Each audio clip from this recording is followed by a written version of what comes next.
মুশফিকের record গড়া century, Sylhet টেস্টে দুদিন আগেই জয়ের সুবাস পাচ্ছে বাংলাদেশ।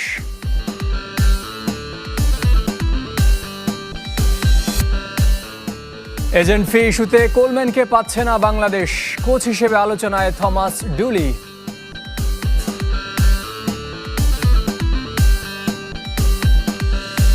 সিলেট টেস্টের দুদিন বাকি থাকতে জয়ের হাতছানি বাংলাদেশের সামনে। তৃতীয় দিন শেষে চালকের আসনে রয়েছে টিম টাইগার্স। পাকিস্তানকে 437 রানের পাহাড় সম টার্গেট দিয়েছে স্বাগতিকরা। জিততে হলে গড়তে হবে রেকর্ড। বাংলাদেশের মাটিতে এর আগে 400 রান তাড়া করে জিততে পারেনি কেউই। এদিন রেকর্ড গড়েছেন মুশফিকুর রহিমও। বাংলাদেশের সর্বাধিক 14তম সেঞ্চুরি তার। 390 রানে থামে টাইগারদের দ্বিতীয় ইনিংস। দিনের আলো ফুরিয়ে এসেছে, বাংলাদেশ তখনও উজ্জ্বল। আম্পায়ারদের আরো 2-1 ওভার খেলা চালিয়ে যেতে রাজি করানোর চেষ্টা শান্ত লিটনদের। তবে এই অল্প আলোয় খেলতে চায় না পাক ব্যাটাররা। না খেলতে চাওয়ার আরো কারণ আছে। তাসকিন শরীফুলদের গতি আর সুইং সামলাতে হিমশিম খাচ্ছিল দুই ওপেনার। 100 ওভার ফিল্ডিং করার পর ক্লান্ত শরীর আর মাঠে থাকতে সায় দেয়নি। মুশফিকুর রহিমের সেঞ্চুরিতে বাংলাদেশের রান আকাশ ছোঁয়া। দিনের শুরুতেই ব্যাটিংয়ে নেমে এক প্রান্ত আগলে রেখে ব্যাটিং করতে থাকেন মুশফিক। একের পর এক পার্টনারকে হারালেও দুর্দান্ত ব্যাটিং করেন এই অভিজ্ঞ তারকা। রেকর্ডের মেলা সাজিয়ে তুলে নেন সেঞ্চুরি। মুশফিকের 137 রানের ইনিংসের ওপর ভর করে 436 রানের লিড পায় বাংলাদেশ। পাকিস্তানের সামনে রেকর্ড গড়া 437 রানের লক্ষ্য। প্রথম ইনিংসে 46 রানের লিড পাওয়ার পর দ্বিতীয় ইনিংসেও শক্ত প্রতিরোধ গড়ে তোলেন বাংলাদেশের ব্যাটাররা। ওপেনার মাহমুদুল হাসান জয় ওয়ানডে মেজাজে ব্যাটিং করেন। 64 বলের ইনিংসে 10 বাউন্ডারিতে 52 রান আসে জয়ের ব্যাট থেকে। আরেক ওপেনার তানজিদ তামিম অবশ্য 4 রানের বেশি করতে পারেননি। 60 বল উইকেটে টিকতে পারা মুমিনুল হক করেন 30 রান। 110 রানে 3 উইকেট হারিয়ে দ্বিতীয় দিনের খেলা শেষ করে বাংলাদেশ। দল তখন 156 রানের লিডে। তৃতীয় দিন সকালে অধিনায়ক নাজমুল শান্তর সঙ্গে ইনিংস শুরু করেন মুশফিকুর রহিম। তবে এই জুটি 5 রানের বেশি যোগ করতে পারেনি। শান্ত পড়েন খুররাম শেহজাদের এলবিডব্লিউর ফাঁদে। 46 বলের ইনিংসে শান্তর ব্যাট থেকে বাংলাদেশ পায় 15 রান। 115 রানে বাংলাদেশ হারায় তাদের চতুর্থ উইকেট। এরপর উইকেটে আসেন প্রথম ইনিংসের সেঞ্চুরিয়ান লিটন দাস। জুটি গড়ে তোলেন মুশফিকুর রহিমের সাথে। তাদের দায়িত্বশীল ব্যাটিংয়ে দল পার করে 150 রানের গন্ডি। আর কোনো উইকেট না হারিয়েই 200 রানের লিড পেয়ে যায় টাইগাররা। পাকিস্তানি বোলারদের চাপে রেখে এগিয়ে যান লিটন মুশফিক। দুর্দান্ত ব্যাটিং করা লিটন তুলে নেন 50। প্রথম ইনিংসে সেঞ্চুরির পর এবার হাফ সেঞ্চুরি। এই নিয়ে তৃতীয়বারের মতো একই টেস্টে সেঞ্চুরির পাশাপাশি 50-র দেখা পেলেন লিটন। বাংলাদেশিদের মধ্যে তামিম ইকবালের সঙ্গে যেটা যৌথভাবে সর্বোচ্চ। 92 বলে 5 বাউন্ডারিতে 69 রান করা লিটন উইকেট হারান হাসান আলীর বলে। ভেঙে যায় মুশফিকুর রহিমের সঙ্গে তার 123 রানের দুর্দান্ত জুটি। 238 রানে পঞ্চম উইকেট হারায় বাংলাদেশ। দিনের শুরু থেকেই লড়াই চালিয়ে যাওয়া মুশফিকুর রহিম তার টেস্ট ক্যারিয়ারের 30তম 50 তুলে নেন। বাংলাদেশের লিড পেরিয়ে যায় 300 রানের ঘর। অলরাউন্ডার মেহেদী হাসান মিরাজ অবশ্য বেশিক্ষণ টিকতে পারেননি। খুররাম শেহজাদের বলে উইকেট হারানো মিরাজ করেন 19 রান। দ্বিতীয় ইনিংসে 272 রানে ষষ্ঠ উইকেট হারায় টাইগাররা। এক প্রান্ত থেকে সঙ্গীদের হারাতে থাকলেও মুশফিকুর রহিম তার লক্ষ্যে অবিচল থাকেন। পাকিস্তানি বোলারদের বিপক্ষে দায়িত্বশীল ব্যাটিংয়ে আদায় করেন সেঞ্চুরি। মুশফিকের 14তম সেঞ্চুরির ওপর ভর করে বাংলাদেশ আরও এগিয়ে যায়। মুশফিককে দারুণ সঙ্গ দেন তাইজুল ইসলাম। মুশি তাইজুল জুটিতে আসে 77 রান। 51 বল উইকেটে টিকে থেকে 22 রানের দারুণ অবদান রেখে বিদায় নেন তাইজুল। মুশফিক তার আপন গতিতে ব্যাট করতে থাকেন। বাংলাদেশের লিড 400 পেরিয়ে আরও বড় হতে থাকে। সাজিদ খানের বলে ক্যাচ তুলে দিলেন মুশফিকুর রহিম। 137 রানে আউট হলেন। তার কিছুক্ষণ আগে বাংলাদেশের সর্বোচ্চ টেস্ট সেঞ্চুরিয়ানের তকমাটা নিজের করে নিয়েছিলেন মুশি। ড্রেসিং রুমে যখন ফিরছিলেন দলের ক্যাপ্টেন থেকে শুরু করে সবাই তালি দিয়ে সেটা অ্যাপ্রিশিয়েট করেন। কেউ কেউ এগিয়েও আসেন। মিস্টার ডিপেন্ডেবলকে নিয়ে তো দেশের সবাই গর্বিত। কিন্তু মুশফিক নিজে হয়তো ততটা খুশি নন। বাউন্ডারির বাইরে গিয়ে একটু রাগ ঝাড়লেন, আরও কিছু সময় টিকে থাকলে লিডটা আরও বাড়ানো যেত। সিলেট টেস্টে পড়ে আছে আরও 2 দিন। মুশি তো এমনই, এক চুল ছাড় দিতে জানেন না। অথচ এই মুশফিককে ফেরাতে সারা দিনে তার হাতে পায়ে ধরাই যেন কেবল বাকি রেখেছিল পাকিস্তানের বোলাররা। দিনের শুরুটা যখন হয়েছিল তখন তিনি ক্রিজে নতুন ব্যাটার, সাথে ক্যাপ্টেন শান্ত আর টাইগারদের লিড ছিল 156 রানের।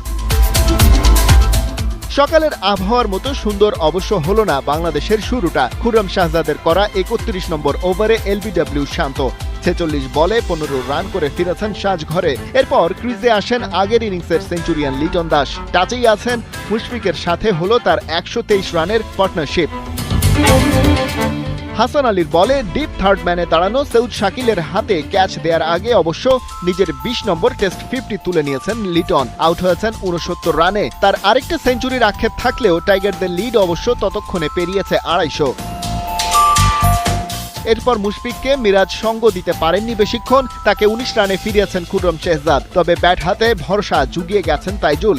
সাজিদ খানের বলে আউট হওয়ার আগে করেছেন 22 রান, আর মুশির সাথে তার পার্টনারশিপ ছিল 77 রানের। শরীফুল আর তাসকিন চেষ্টা করেছেন যে যার মতো। মাহিদ রানাকে একপাশে রেখে মুশফিক ফাইনালি আউট হন 137 রানে। 437 রানের টার্গেট চেস করতে নেমে তাসকিনের একটা ওভার অবশ্য খেলেছে পাকিস্তানের 2 ওপেনার আইওয়াইস আর আব্দুল্লাহ ফজল। এরপর ব্যাড লাইটে দিনের খেলা শেষ করার সিদ্ধান্ত নেন আম্পায়াররা।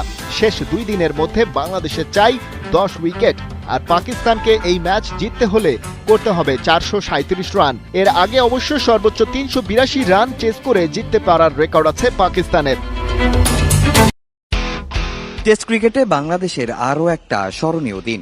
দলের প্রয়োজন যখন সবচেয়ে বেশি তখনই ব্যাট হাতে অদম্য মুশফিকুর রহিম খেললেন ধৈর্য, অভিজ্ঞতা আর দায়িত্ববোধে গড়া এক অনন্য ইনিংস। 156 রানের লিড নিয়ে দিন শুরু করলেও সকালেই দ্রুত ফিরে যান অধিনায়ক শান্ত। সেই মুহূর্তে ম্যাচে ফেরার আশা দেখছিল পাকিস্তান, কিন্তু এরপরই দৃশ্যপটে মুশফিক। ম্যাচের হাল ধরেন লিটন দাস ও মুশফিক, দুজন মিলে গড়েন গুরুত্বপূর্ণ জুটি। প্রথম ইনিংসে সেঞ্চুরিয়ান লিটন খেললেন 69 রানের কার্যকর ইনিংস। জোড়া সেঞ্চুরির সুযোগ ছিল, কিন্তু পারেননি 3 অঙ্কের ম্যাজিক্যাল ফিগারে স্পর্শ করতে। আউট হন হাসান আলীর বলে।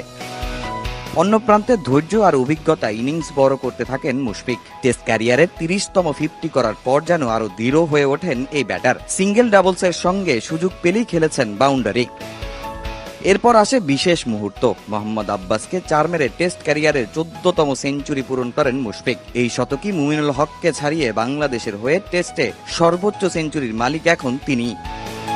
শুধু তাই নয়, প্রথম বাংলাদেশি ব্যাটসম্যান হিসেবে আন্তর্জাতিক ক্রিকেটে 16,000 রানের মাইলফলকে স্পর্শ করেন এই অভিজ্ঞ ব্যাটার। শেষ পর্যন্ত 137 রানের দারুণ ইনিংসে বাংলাদেশকে নিয়ে যান 390 রানে। শেষ দিকে তাইজুল, তাসকিন আর শরীফুলও খেলেছেন গুরুত্বপূর্ণ ক্যামিও। তাতে পাকিস্তানের সামনে দাঁড়িয়েছে 437 রানের বিশাল লক্ষ্য। এখন ম্যাচের নিয়ন্ত্রণ পুরোপুরি বাংলাদেশের হাতে। দিনের শেষ ভাগে পাকিস্তান খেলেছে মাত্র 2 বল, খুলতে পারেনি রানের খাতা। চতুর্থ দিনে নাহিদ, শরীফুল, তাসকিন, তাইজুলদের করতে হবে নিয়ন্ত্রিত বোলিং, আর প্রথম ঘন্টায় তুলে নিতে হবে বেশ কয়েকটি উইকেট। আর সেটা করতে পারলেই দেশের মাটিতে অনন্য ইতিহাস গড়ার খুব কাছে চলে যাবে টাইগাররা। সিলেট আন্তর্জাতিক ক্রিকেট স্টেডিয়াম থেকে তামিম হোসেন, সময় সংবাদ। লিওনেল মেসির গোল ও অ্যাসিস্টে পোর্টল্যান্ড টিম্বার্সের বিপক্ষে 2-0 ব্যবধানে জিতেছে ইন্টার মায়ামি। 4 ম্যাচ পর এটাই তাদের নতুন ঘরের মাঠ নিউ স্টেডিয়ামে প্রথম জয়। ম্যাচের আধ ঘন্টা পেরোতেই এগিয়ে যায় ইন্টার মায়ামি। 31তম মিনিটে সেগোভিয়ার বাড়ানো বলে বা পায়ের কোনাকুনি শটে গোল করেন লিওনেল মেসি। বিরতির আগে আবারও মেসি ম্যাজিক।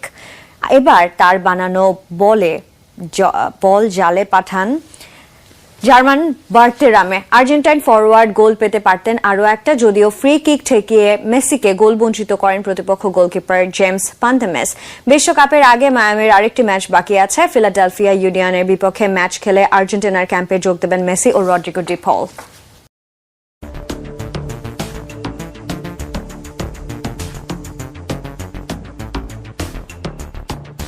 হুট করেই মিরপুরে ইশরাক হোসেনকে ঘিরে ছোটখাটো একটা জটলা। মুক্তিযুদ্ধ বিষয়ক প্রতিমন্ত্রী মিরপুরে এসেছেন ভিন্ন এক পরিচয়ে। ক্রীড়া সংগঠক তো বটেই, বিসিবির কাউন্সিলরও তিনি। এসেছেন তার দল ব্রাদার্স ইউনিয়নের অনুশীলনে। স্বাভাবিকভাবেই যখন গণমাধ্যমের মুখোমুখি হয়েছেন এসেছে সাকিব মাশরাফি ইস্যু, উত্তরে তিনি সোজাসাপটা। এক্স্যাক্ট প্রসেসটা যদি আপনি জানতে চান, আমার মনে হয় এটা ক্রীড়ামন্ত্রী প্রতিমন্ত্রী আমিনুল হক উনি is the best person to answer that question. তবে আমরা পলিসিগতভাবে এবং নৈতিকভাবে আমরা মনে করি যে স্পেসিফিক যে মামলাগুলো হয়েছে হত্যা মামলায়, সেখানে আমার মনে হয় না তাদের কোনো ইনভলভমেন্ট রয়েছে। আমি বলতে চাই যে অন্য কোনো ধরনের যদি তাদের বিরুদ্ধে অভিযোগ থেকে থাকে, সেটা থাকলে সেটা তখন সেইভাবে মামলা হওয়া উচিত বা অভিযোগ আনা উচিত। যাই হোক, আপনার প্রশ্ন যেটা বলতে চাচ্ছি যে আমরা তো চাই যে আমাদের জাতীয় ক্রিকেটাররা আসুক, যাতে করে আমাদের টিম পারফরমেন্স ভালো হয়, এখন যা রয়েছে তার থেকে আরও বেটার হয়। কারণ we all know who Shakib is the best allrounder in the world, এটা তো অস্বীকার করার উপায় নাই। মাশরাফিও one of the best bowlers in the world বলে আমি বিশ্বাস করি। সাকিব দেশে ফেরার ইস্যুতে বরাবরই বলেন গ্রিন সিগন্যালের কথা। সাকিবের চাওয়া মতো সেই গ্রিন সিগন্যাল কি আদৌ দেওয়া সম্ভব? আমি জানি না এটার ক্যাশ উনি কি অর্থে বলেছেন, এটা বেটার আনসার উনি দিতে পারবেন। গ্রিন সিগন্যাল বলে কোনো সিগন্যাল আছে কিনা আমি জানি না। আমি জানি যে কোনো মামলা সংক্রান্ত বিষয় সেটা আইনি প্রক্রিয়ার মাধ্যমে ফেস করতে হয়।